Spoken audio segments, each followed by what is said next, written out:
Another Marine. Semper Fi. Good morning, Ranking Member, Chief, or Chairman Elsie, I believe. Yes, Semper Fi.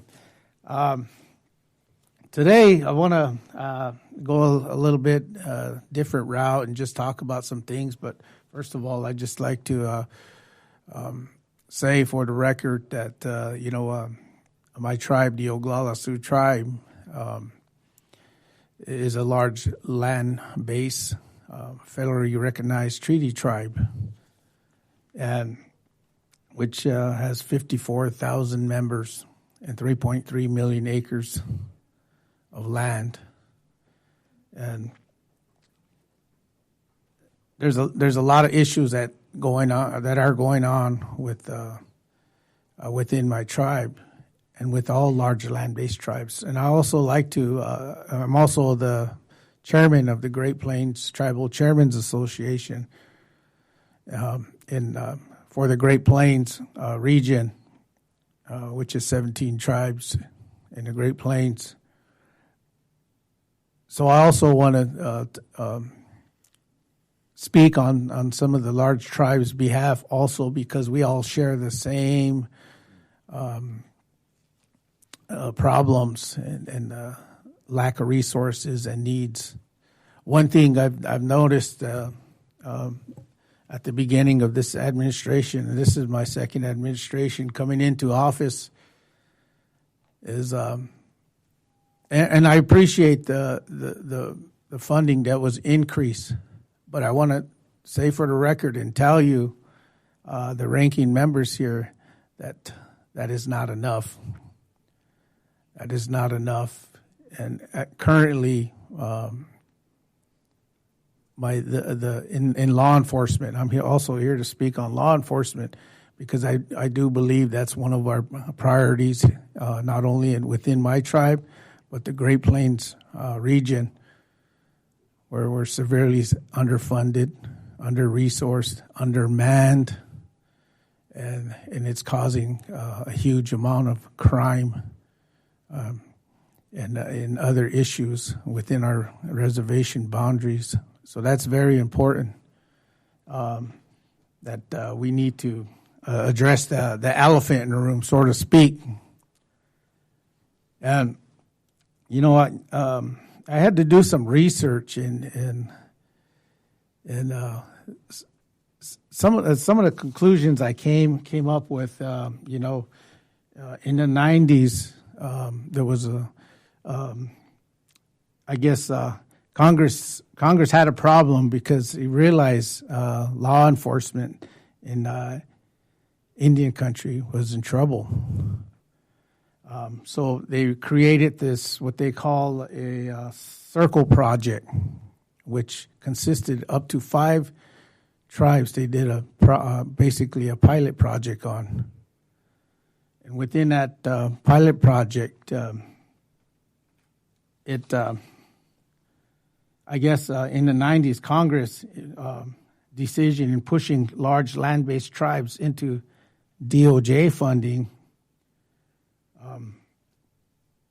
was a result of law enforcement going from, we had 113 officers down to 30 in 1 year because of the how that was set up. And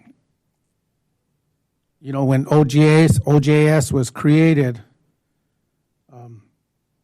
and when DOJ went away, the DOJ funding, BIA was left. That was the only funding left. And today, that's currently the base funding that's in place right now. So it kind of got rid of the COPS grant, which is greatly needed, because it did benefit the tribes back in the 90s before the COPS grant ran out. So, and I need to stress that the base funding needs to be reset, because that is the root of the problem. And we all need to understand that You know, I sat here and listened to all these tribes giving us the same problems with our law enforcement and other programs, but we got to look at the structure. You know, that's great when Congress gives us a pot of money, but how is that pot of money being divided? And me, I truly believe that we shouldn't be putting all the tribes together and fight over this pot of money because we're all different. Large tribes are different than smaller tribes. How their funding goes, their geographical location.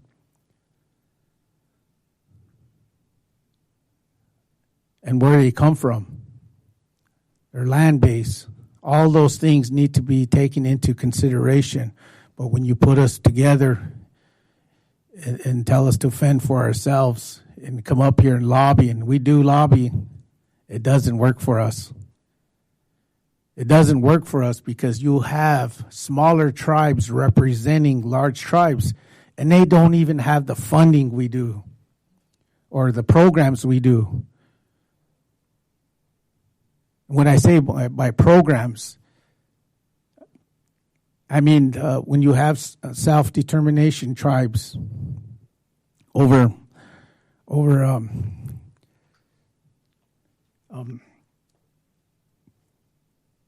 that are when you have those tribes, the self-determined tribes over the other tribes, it's looked at differently, but when they sit on these boards, we're drowned out when we express our concerns. And so our needs are never met.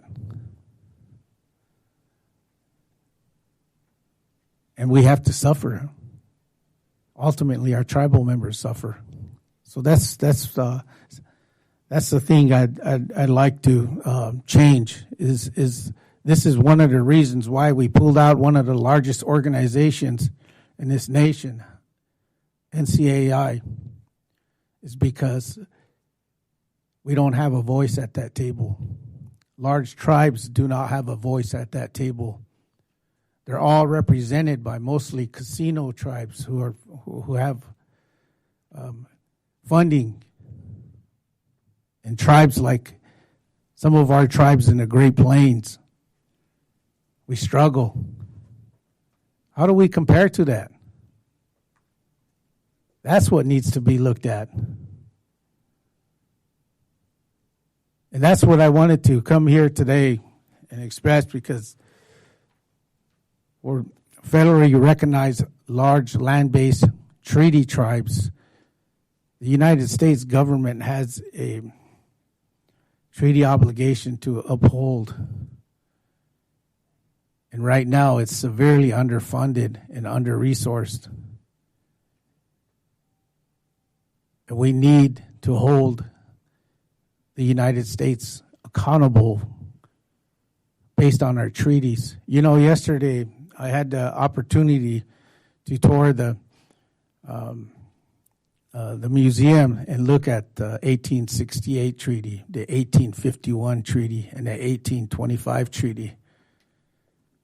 Very powerful to see our ancestors' signatures there marked by an X. Very powerful to see our leaders stand up and take a stand for us so we can sit here and talk today and continue fighting for our people.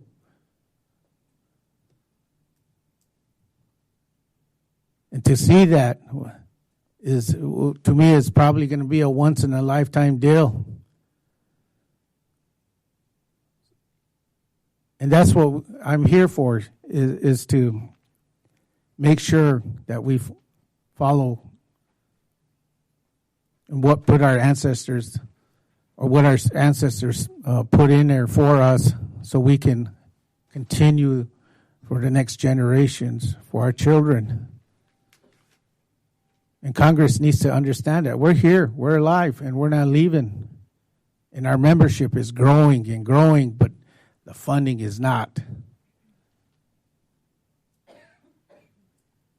So that's why I wanted to stress today, you know, we have treaty rights, we have treaty obligation, but when funding gets involved, we tend to forget treaty obligation, and that needs to change. Thank you.